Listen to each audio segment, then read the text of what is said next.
নতুনত্বের বাণী নিয়ে আসছে বাংলাদেশ প্রিমিয়ার লিগ বিপিএল 2026। ইতিমধ্যেই সম্পন্ন হয়েছে আসন্ন আসরের নিলাম।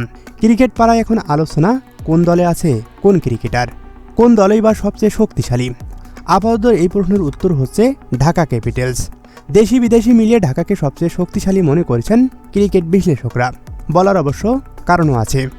দ্বিতীয়বারের মতো ঢাকার মালিকানা পেয়েই চমক লাগিয়ে দিয়েছে চিত্রনায়ক শাকিব খান। প্রথমে তারা সরাসরি চুক্তিতে দলে ভিড়িয়েছে পেসার তাসকিন আহমেদ ও সাইফ হাসানকে, আর বিদেশি হিসাবে সরাসরি চুক্তিতে দলে ভিড়িয়েছে ইংলিশ ক্রিকেটার অ্যালেক্স হেলস ও পাকিস্তানি ওসমান খানকে। আর নিলাম থেকে যে দল সাজিয়েছে তা একেবারেই অতুলনীয়। যে দলটিতে আছে অভিজ্ঞ ও তারুণ্যের মিশেল।